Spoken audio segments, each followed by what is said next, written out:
Well, thank you very much. Linda McMahon has done an incredible job as the head of the Small Business Administration. She has been a superstar. The fact is that I've known her for a long time. I knew she was good, but I didn't know she was that good. She has been one of our all-time favorites. It was just so smooth.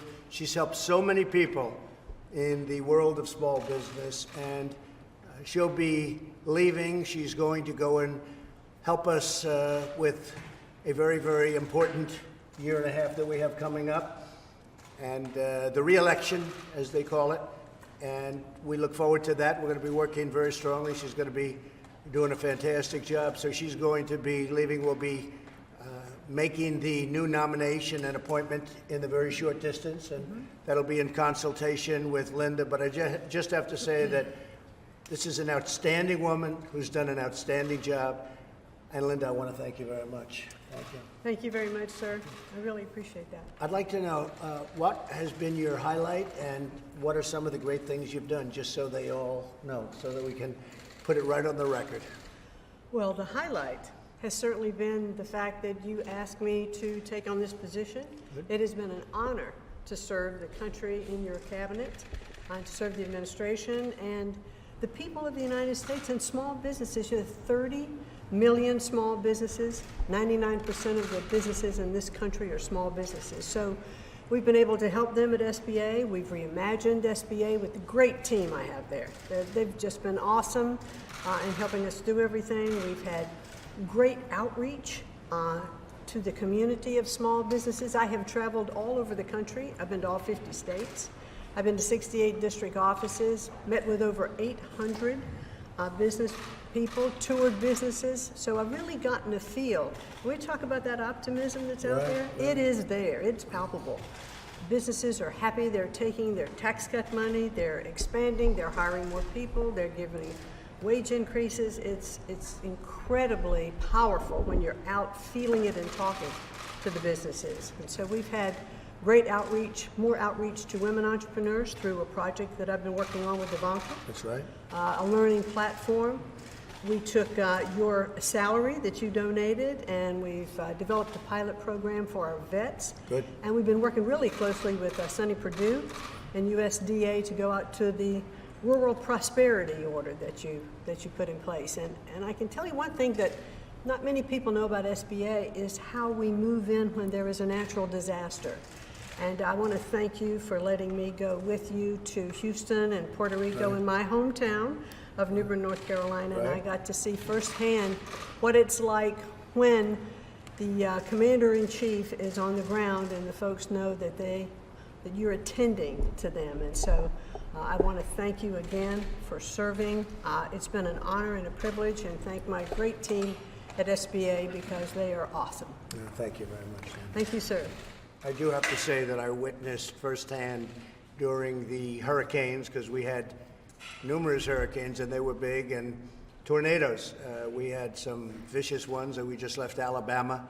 And I've watched Linda and her people, the great job they've done helping people that really needed help, and they needed it quickly, and you have just been outstanding. So we're very, very thrilled at the great job you've done and at the job you're going to be doing. We're staying together. Very importantly, we're staying together, and we'll be announcing the next administrator in the very near future. Right. I think we pretty much know who that's going to be. So we'll be putting it out there pretty soon, okay? Here's the clue. Somebody that's really good. Somebody that we know very well, and somebody that will fit in beautifully. And really, I think somebody you're going to be very happy with. Mr. President, the Attorney General said that he intends to release the Mueller report in full to Congress and the public. Do you agree with that decision, and do you want the White House to take a look over it? Well, I have great confidence in the Attorney General, and if that's what he'd like to do, I have nothing to hide. This was a hoax. This was a witch hunt. I have absolutely nothing to hide, and I think a lot of things are coming out with respect to the other side, but I have a lot of confidence in the Attorney General. Mr. President, are you going to be talking to President Putin about Venezuela? We will probably be talking at some point. We're looking at Venezuela. Venezuela right now is a big fat mess. The electricity's gone, power is gone, fuel is gone, gasoline for cars is gone. They have a lot of electric cars. That's all gone because they have no they have nothing. And what a job. When we talk about socialism, take a look at Venezuela. So I'll be talking about to a lot of people, perhaps President Putin, perhaps President Xi of China. My people right now are in China. We're negotiating the trade deal. We'll see what happens, but we're doing very well. How did those So round of talks go? I think it's going very well. I mean, the trade deal is going very well. We'll see what happens, but it's going very well. They're in China right now, the highest level of our people, meeting with their people. Then they'll be coming back here for another round. It's a very comprehensive, to use a word that some people like, some people don't like. I think it's okay, but it is a very comprehensive, very detailed enlisting of problems that we've had with China over the years. And it's going to have to be a great deal. If it's not a great deal, we can't do it. We can't do it. Do you plan to name any defense secretaries soon? I'm very happy with Pat Shanahan. I think he's done a really great job. We knocked out the caliphate. We have now, if you look at Syria, what happened in a very, very short period of time, far shorter than people said it was even possible. We're working together very well on the wall and on the border. I'm very upset with Mexico. I think Mexico is doing a lot of talking. They have the strongest immigration laws anywhere in the world. They probably have the strongest. And we have the worst. We have the weakest, the most pathetic, the most laughed at immigration laws anywhere in the world. They're the Democrats' laws. And I got stuck with them. And I hope Congress is going to change them rapidly. They have a lot of opposition from Democrats, not because the Democrats don't think they'd be right in changing them, just because they don't want to make anybody look good. They want no victories. They don't care if the country suffers. They don't want any victories. We have 2 brand new caravans coming up, if you can believe it, 2 big ones, and they're coming up. And Mexico could stop them very easily. Mexico has a trade surplus with the United States for many years of $100 billion a year at least. This is for many years. Mexico has taken a big portion of our car business. Mexico is doing very well because of the United States, and frankly, they have to stop the illegal immigration. We've run out of room. We have this ridiculous catch and release program where you catch them, and then you're supposed to release them, and you release them into our country.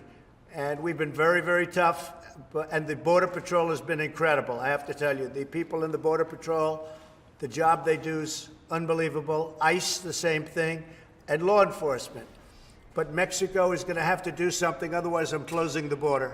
I'll just close the border. And with a deficit like we have with Mexico and have had for many years, closing the border will be a profit-making operation. When you close the border, also, you will stop a lot of the drugs from coming in, because we take in tremendous drugs from Mexico, as you know, as well as I do. So you close up the border and you watch the drugs go way down too. But I will close the border if Mexico doesn't get with it. If Mexico doesn't stop it. They come in from Guatemala, they come in from El Salvador, they come in from Honduras, they come in from all over, and they come in from Mexico. And we're working very hard to stop it. We're building the wall, but until the wall is completed, it's really moving along well. In fact, we're going to have a news conference very shortly over the next couple of weeks at the wall as it's being completed and going up at sections of the wall. It's moving along rapidly, but still, we have a current crisis. We have a crisis. I know that you can go back 30 years and you go back 40 years, but I can't imagine it being any worse than it is right now. On that note, 2 children died in around December in U.S. custody, migrant children. Do you believe, given the rising numbers of migrant families and children at the border, your administration is equipped to handle that in a way that it tries to ensure that children are not dying of heroin? Well, I think that it's been very well stated that we've done a fantastic job. One of the children, the father gave the child no water for a long period of time. He actually admitted blame. The other one was being brought to the hospital in an emergency, on an emergency basis. It is a very tough situation, and that trek up is a long, hard trek. And you see what's happening to women, you see what's happening to children. It's a horrible situation, and Mexico could stop it. right at their southern border. They have a southern border, and they have a border that could be very well structured. It's very easy for them to stop people from coming up, and they don't choose to do it. Well, we're not going to give them hundreds of billions of dollars and tell them that they're not going to use their strong immigration laws to help the United States. So there's a very good likelihood that I'll be closing the border next week, and that'll be just fine with me. Mr. President, can you tell us why you overturned those North Korea-related sanctions? I have a very good relationship with Kim Jong-un. He's somebody that I get along with very well. We understand each other. They are suffering greatly in North Korea. They're having a hard time in North Korea. And I just didn't think additional sanctions at this time were necessary. It doesn't mean I don't put them on later, but I didn't think that additional sanctions at this time were necessary. They are suffering greatly. They're having a very hard time in North Korea. And I think because of the relationship being a good thing, not a bad thing, I think it's very important that you maintain that relationship at least as long as you can. But we get along very well. We have a very good understanding, so I didn't think that those sanctions were necessary at this time. Have you spoken to Chairman Kim since Hanoi, sir? No, I have not. Were you upset that your Treasury Department put those sanctions in place? Did they run those past? Not at all, because they were intended to go. People thought that they would go at that time. They had the right to do that. I just decided that I would not let it happen. In a certain way, it's like the Special Olympics. For many years, it hasn't been approved, and then at some point, it gets negotiated out in Congress. Well, I went out and I said, we're going to have funding for the Special Olympics. So that's why I approved that. It's a little bit of a similar situation with different parties, to put it mildly. So I just want to, again, I want to thank the job you've done. I'll tell you what, Linda has been so great. And when somebody does that good a job, I'd rather do it this way than just say bye-bye. And so I'm doing it this way. And I'll tell you, Linda McMahon is a very special person. And now she's going to be working with me very hard so that we keep this miracle that we've built. You saw what happened last night in Michigan. We had, if they would really report it, many, many thousands of people outside of the arena, and the arena was packed. That arena was absolutely packed last night.